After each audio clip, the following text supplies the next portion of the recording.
Just here, HawaiiRealEstate.org, coming to you live once again from the beautiful island of Maui, Hawaii. I am actually coming to you from the inside of a sea cave. You think I'm kidding? I'm not. Check it out. Look, I'm serious. What? I know. What's in here? I don't even know. I should have looked around before I jumped in. So you might ask yourself, why am I sitting doing a live in a sea cave? Well, because to me, this is the equivalent, sort of what Maui County is trying to do to people on this island that are just trying to live their lives. They're trying to shove them into a hole, into a dark, deep cave where there's no life, there's no sun, there's no food. It's just like, get in your place. Kind of what it feels like sometimes. But guess what? We're gonna fight our way out of the hole. Isn't that right? I think it's right. We're gonna fight our way out. So what just dropped today, by the way, guys, is the official TIG report. TIG is the Temporary Investigative Group.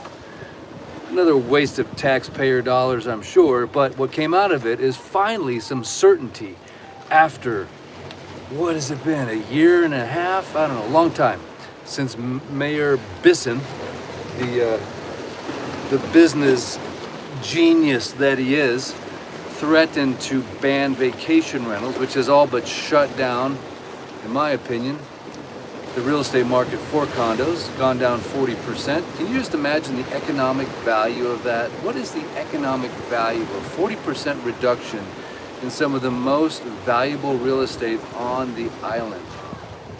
If you just put that into assessed value tax dollars, it's insane. It's insanity. Not to mention the economic impact on the island. It just goes on and on. But the TIG report, let me tell you what, you can tell they really went deep on this one. Not. But I will put a link we'll put a link in the description of this video so you can click on it and read the whole thing for yourself. And I broke down exactly which condos are exempted, are not exempted in the article. So be sure to click through. But I thought, you know what, while we're catching the last few moments of this Maui fix from inside this cave, this dark, deep hole that Maui County has shoved us into for now, there is a little bit of light, just a little light at the end of the tunnel for the select few condos that have been selected by some completely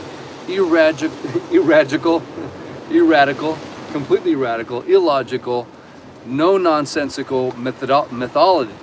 There is no methodology involved here. Clearly, when you look at the list, you'll be like, what did they do? Pull names out of a hat? I mean, that would probably make more sense, pulling names out of a hat versus the list they came up with, in my opinion. I'll give you a quick example. Kapalua Bay Villas is exempted, but Kapalua Ridge and Golf Villas are not? What? You have condos right next to each other on the lower road. One's exempted, Kuleana, Hayochi Niko is not.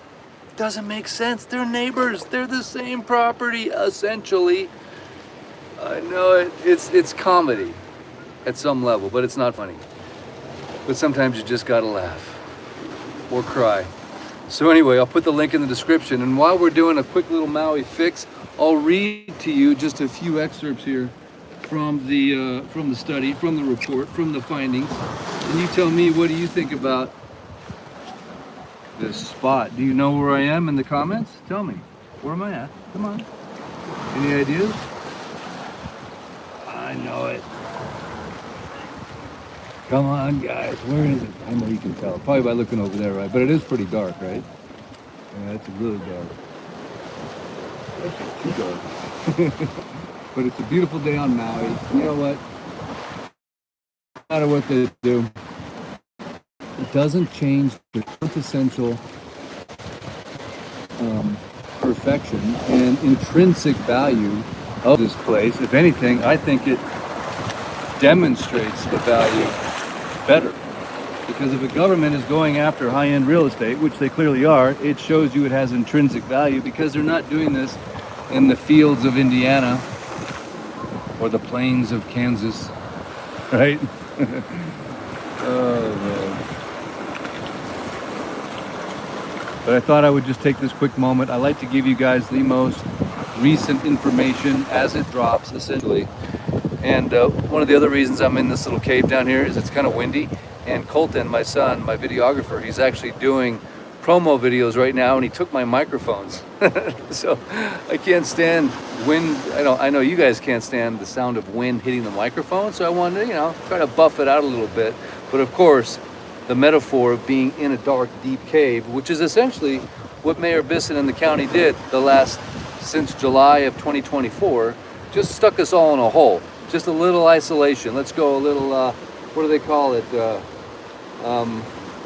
When you're in jail and they put you in isolation. I know there's a word for it, I can't remember, but that's kind of what it felt like. You'll just shut up and wait. You'll just wait until we're ready. And by the way, they're on Maui time, and they're being funded by tax dollars, so they don't actually have to generate revenue. They're counting on businesses to generate revenue, which then they take a little piece of. And then in the meantime, they're trying to curtail the ability of those businesses to make money. The same money that they're going to tax so that they have their jobs. Isn't it just crazy? You think they would put out a nice little ad saying, hey, come back to Maui, support the fire victims, but instead they're trying to quote unquote create affordable housing in a way that will not create affordable housing. And on top of it, we don't really need any more housing. Go look on Facebook Marketplace or Craigslist. There's hundreds, thousands, over 1,000 rentals right now. Look at what's on the market right now. Look at all the quote unquote affordable properties that are 40% cheaper now than they were a year and a half ago that nobody is still buying. Because the economy is hurting. Does anyone have their thinking cap on? I'm just curious.